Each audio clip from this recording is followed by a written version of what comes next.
shan sano ma iman gobolka markaan soo galay waxaan iwad bilicda ka muuqataa ma New York ba ma magaalo kale marka deegeeda waliba loogu daro reerka la yaado habar xabuusheed 20 xildhibaan buu leeyahay waxaan idinku bushaareeynaa 20 kuwa inay u codayn doonaan gobolnimada gobolka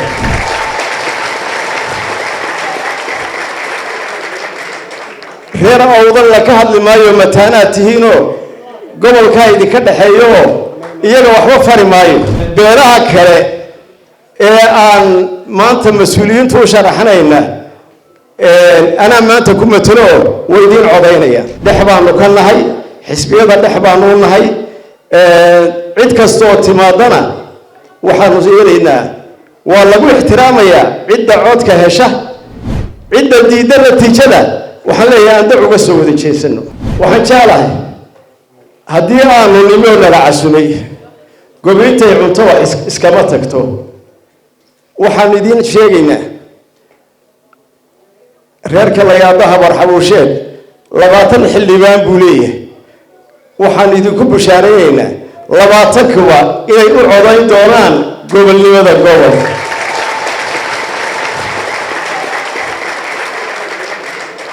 reer awdan la ka hadli maayo mataanaad tihiinoo gobolka idinka dhaxeeyo iyaga waxba fari maayo beeraha kale ee aan maanta mas'uuliyiintu u sharaxnayna ana maanta ku matalo way idin codaynaya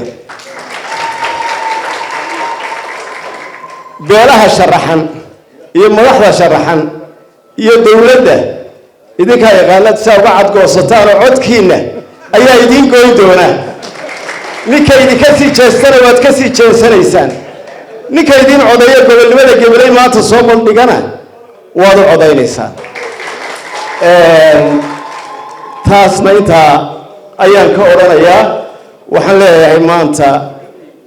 maadaama aanu halkaa marayno dadku boqorada ayaanu nahay ilaahay waxaan uga baryaynaa reer Gabaley inuu gobolnimadaana u ansixiyo barwaaqo iyo baraarana ilaahay uu siiyo waxaan runtii aad iyo aad ugu mahadnaqayaa maayarka gobolka maanta muddo ay ugu dambeysay 5 sano ma iman gobolka markaan soo galay waxaan iwad bilicda ka muuqataa ma New York ba ma magaalo kale marka deegeeda waliba loogu daro waxaan leeyahay inta aad maayarada dheertiina waxa weeyaan maxamed amiin weey isagana oo naqaya hadalka badin maayo waqti baynu ku joognaa waxaan kelmad ka oranayaa Soomaaliland iyo xaaladaha maanta ku soo gadaama waxaan malaynayaa geeska Afrika wuxuu dib u qaaday waqtigii qorigu tarin jiray aan aqalku tarin jirin casr jaahiligii baynu dib u qaadnay casr jaahiligii nin caraba gabiyo wuxuu yiri ومن لم يهدد سلاحه بحوضه يهدم ومن لم يظلم الناس يظلم نكان عيل كيسة ورن كيسة كوي راشن ولا قدم يابوي نكان ضرك الظلمين يسقى على ظلميان واحد مودا إلى الوضر يهضع أي مريسو وحن لا يهي عيل كينا يعوز كينا يدل كينا بقوري كوي راشنينا أنا أقول هذا مالي تاتكتو كوفيه هو دقينا عدود قرن كانوا استنع تاجينا مركا أي مصلحة وناك دحدينا تهينا دحبان وكلنا هاي حسبية دحبان ونا هاي عد كستوت مادنا وحنزيرنا والله بو احتراميا عد عود كهشة عد ديدة نتيجة وحنا عند عقسو ذي شيء سنو عند عقسو ذي شيء سنو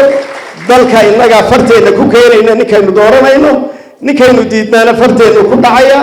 nin xoogina ku haysan kara iyo nin xoog ku iman kara midna ma jiro waxaan leenahay shacabka kalsoonidiisa nin waliba ha ku kalsoonaado aad iyo aad baa u mahadsantihiin intii qarankana intaasaan ka leeyahay aad iyo aad waxaan ugu mahadnaqayaa gabdhaha kan sharafta badan iyo hadiyada qaaliga halkan ugu guddoonsiiyey iyo gabdhaha kan reer Gabaley ee quruxda faraha badani ka muuqato يا كل جيل الدنيا يارجع وشيلان هذا حاجة يقولوا أدوا دوبيه هنا beeraha iyo quruxda iskale quruxdaasi aad iyo aad baa umahadsantihiin wasalaamu calaykum waraxmat ullaahi wabarakaatu